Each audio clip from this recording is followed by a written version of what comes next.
अस्सलाम वालेकुम नाज़रीन, मैं हूं साहिल रियाज़ और आप मेरा यूट्यूब चैनल देख रहे हैं साहिल रियाज़ बुलर। नाज़रीन, सोशल मीडिया पर आजकल मुस्तफ़ा आमर कत्ल केस अब हाई प्रोफाइल केस बन चुका है। कराची में 27 साल मुस्तफ़ा आमर अपने ही दोस्त के हाथों कत्ल। सारा वाक़या कैसे पेश आया आपसे तफसील से शेयर करते हैं। इससे पहले अगर आपने अभी तक हमारे चैनल को सब्सक्राइब नहीं किया तो आपसे रिक्वेस्ट है कि आप जल्दी से हमारे चैनल को सब्सक्राइब कर दीजिए और बेल के आइकॉन को दबा के ऑल पे प्रेस कर दीजिएगा। ये आपकी छोटी सी काविश हमारे लिए बहुत फ़ायदेमंद हो सकती है। शुक्रिया। नाज़रीन, बिगड़े रईस की एक सफाक कहानी सामने आई है जिसकी कड़ियाँ अब काफ़ी हद तक जुड़ चुकी हैं। इसके दो पहलू हैं, एक है क्राइम के मुताल्लिक और दूसरा कोर्ट के मुताल्लिक। नाज़रीन, ये कहानी कैसे शुरू हुई और इसकी कड़ियाँ कैसे कैसे जुड़ती गईं। 6 जनवरी को मुस्तफ़ा आमर की वालदा मोहतरमा ने दरख्तशाह थाने में मुस्तफ़ा की गुमशुदगी का मुकदमा दर्ज करवाया था। मुस्तफ़ा और अरगमाल दोनों कराची के डिफेंस के इलाका के रहायशी थे और दोनों दोस्त थे। अरगमान के बारे में बहुत अहम खबरें आ रही हैं। अरगमान ने मुस्तफ़ा को एक लड़की की खातिर कत्ल किया और फिर उसको उसकी गाड़ी समेत बलूचिस्तान के इलाका में ले जाकर आग लगा दी। अरगमान के बारे में जो खबरें आ रही हैं वो ये है कि वो मनशियात का कारोबार करता था और 7 नाजायज़ कॉल सेंटर भी चलाता था। इसके अलावा अरगमान के बारे में ये भी कहा जाता है कि उसके पास ऐसा डेटा है, अगर वो ट्रिप हो जाए तो बहुत रोंगटे खड़े कर देगा। लेकिन नाज़रीन, आपसे शेयर करते हैं कि अब इसमें कितना सच है और कितना झूठ, ये तो तफ्तीश हो रही है और इसके बाद ही पता चलेगा। 6 जनवरी को मुस्तफ़ा की वालदा ने मुकदमा दर्ज करवाया। उसके बाद मुस्तफ़ा की जब मां ने मुकदमा दर्ज करवाया तो पुलिस ने अरगमान के घर में रेड की, क्योंकि कॉल डाटा से पता चला कि मुस्तफ़ा को आखिरी कॉल अरगमान ने की थी और उससे वो मिलने गया था। जब पुलिस ने अरगमान के घर पर रेड किया तो अरगमान अपने कमरे में एक लड़की पर तशद्दुद कर रहा था। उस लड़की ने बाहर निकलकर जो पुलिस को बताया था वो काफ़ी चौंका देने वाला इंकशाफ था। ये आपसे शेयर करते हैं। अरगमान के बारे में ये भी बताया गया कि उसके तल्लक कुछ ख़ास लोगों से भी है। जिस दिन अरगमान ने मुस्तफ़ा का कत्ल किया तो वो फ़ौरन ही स्कर्दू चला गया और उसका दोस्त शराज भी उसके साथ स्कर्दू चला गया, जो इस कत्ल में इसके साथ मुलव्वस है, जिसने इतराफ़ी बयान दिया है कि हमने कत्ल कैसे किया और क्यों किया, किस वजह से किया, ये सब कुछ उसने बता दिया। अरगमान और शराज स्कर्दू में दोनों इकट्ठे थे। ये वहाँ क्यों गए और किससे मिले, इनके जाने की वजह क्या थी और वापस आने की वजह क्या थी, और इस वीडियो में ये भी बताएंगे कि मिशा शाहिद जो गर्लफ्रेंड है मुस्तफ़ा की, उसके बारे में आपको बताते हैं। उसकी वीडियो और कॉल्स और तस्वीर और जिस पार्टी में वो गए वहाँ क्या कुछ हुआ ये भी आपसे शेयर करते हैं। मुस्तफ़ा की वालदा ने बहुत अहम चीज़ें, अहम बातें डिस्कस की हैं, काफ़ी अहम बातों का इंकशाफ किया है। अरगमान के कमरे में 64 लैपटॉप बरामद हुए हैं जिनमें काफ़ी हैवी डाटा है। अच्छा जी, अब आपको जल्दी जल्दी थोड़ी सी तफसील बता देते हैं कि मुस्तफ़ा आमर अरगमाल का दोस्त था। अरगमाल ने उसे घर बुलाकर कत्ल कर दिया और किस तरह उसको डिस्पोज कर दिया। ये सारा मामला तब पता चला जब मुस्तफ़ा की वालदा ने पुलिस से बार बार कंप्लेन की तो पुलिस ने तफ्तीश की तो पता चला कि अरगमाल के घर में आखिरी बार मुस्तफ़ा को देखा गया है। तो पुलिस ने अरगमाल के 2 मुलाजमिन को पकड़ा तो उन्होंने सारा इंकशाफ किया कि शराज नाम का एक लड़का जो अरगमाल का दोस्त है वो भी सारे मामले में शामिल है। उन्होंने बताया कि किस तरह मुस्तफ़ा को अरगमाल ने बुलाया और फिर जब उसे कमरे में बुलाया तो हमने गोली चलने की आवाज़ सुनी और हमें अंदर बुलाया गया। जब हम अंदर गए तो अरगमान ने फर्श पर बिछे क्लीन से खून साफ करने को कहा, लेकिन वहाँ लाश नहीं थी। उसके बाद की कहानी शराज ने बताई। शराज कैसे पकड़ा गया, पहले उसके भाई को पकड़ा पुलिस ने, उसके बाद उसके ज़रिया से शराज को पकड़ा गया और फिर शराज ने बहुत सारे इंकशाफ किए मगर अरगमाल की तरफ से खामोशी रही। अब शराज ने बताया कि जिस दिन मुस्तफ़ा आया मैं अरगमाल के साथ था। अरगमाल ने मुस्तफ़ा को फ़ोन करके बुलाया था। अरगमान और शराज बचपन के दोस्त थे, लेकिन जो मुस्तफ़ा था वो उनका कुछ दिन पहले ही दोस्त बना था। अब शराज ने बताया कि पहले मुस्तफ़ा के सर पर हमने लोहे का राड मारा, फिर उसे गोली मारी और उसके बाद उसी की गाड़ी की डिग्गी में डालकर उसे डिफेंस से जब हम लेकर निकले तो हमने जो रूट अपनाया वो ये कि डिफेंस से हम कुमाड़ी और फिर कुमाड़ी से हम हब ज़िला बलूचिस्तान में जा पहुँचे और उसे डिस्पोज किया। कहते हैं कि हमजा चौकी से पहले हमने गाड़ी को कच्चे में उतार दिया और जब हमने डिक्की खोली तो मुस्तफ़ा की सांसें अभी चल रही थी। तो हमने फिर गाड़ी को आग लगा दी। गाड़ी को आग लगाने की वजह वो ये बताते हैं कि हमें डर था कि कहीं गाड़ी से हमारे फिंगरप्रिंट्स ना मिल जाए, इसलिए हमने गाड़ी को आग लगा दी और मुस्तफ़ा को ज़िंदा जला दिया।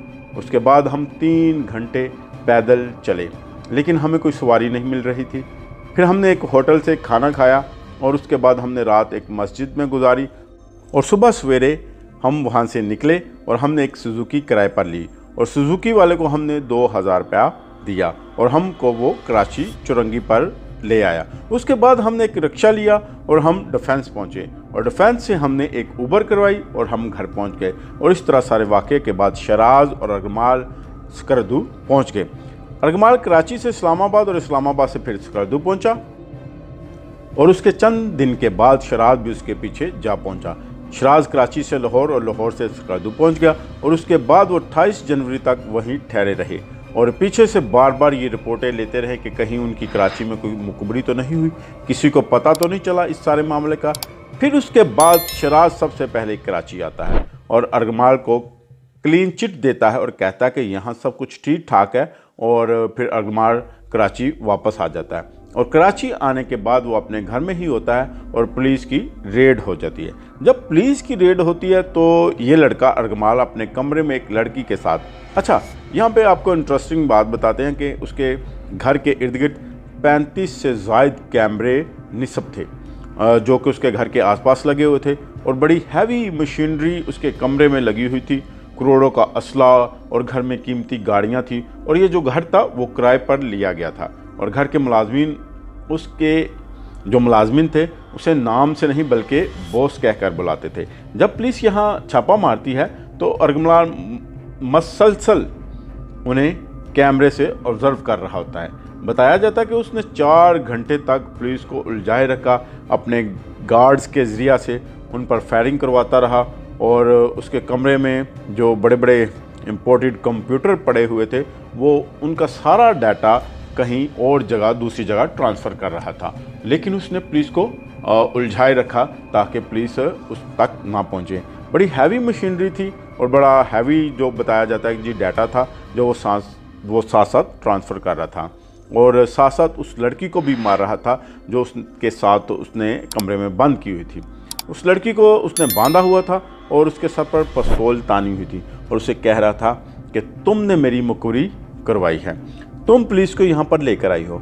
उसके बाद उसने लड़की को कहा कि मैं तुमको बाहर भेज रहा हूँ, तुम्हारा कंट्रोल मेरे पास है, मैं तुम्हें देख रहा हूँ कैमरे से, अगर तुमने मेरे कहे के मुताबिक ना किया तो मैं तुम्हें गोली मार दूँगा। तुम बाहर जाकर पुलिस को वही कहना जो मैं तुम्हें बताता हूँ। तुम बाहर जाकर पुलिस को ये बताना कि अंदर कमरे में 10 मुसल्ला अफराद हैं और उनके पास बहुत असला है। तुमने पुलिस को अपनी बातों में उलझा कर रखना है। फिर ये लड़की डरती डरती बाहर निकली और उसने पुलिस को वैसे ही कहा जैसे अर्गमाल ने उसे कहा था। वो इसलिए कि उसे डर था कि कहीं पीछे से वो उसे गोली ना मार दे, क्योंकि वो उसके निशाने पर थी और उसको अपनी जान भी प्यारी थी। जब वो पुलिस के पास पहुंची तो उसने सारी बात जो पुलिस को बताई तो पुलिस ने अपनी स्ट्रेटजी चेंज की और अर्गमाल अंदर से थोड़ी थोड़ी देर के बाद फायरिंग भी करता रहा और उसके बाद उसने पुलिस को तकरीबन 4 घंटे तक उलझाए रखा।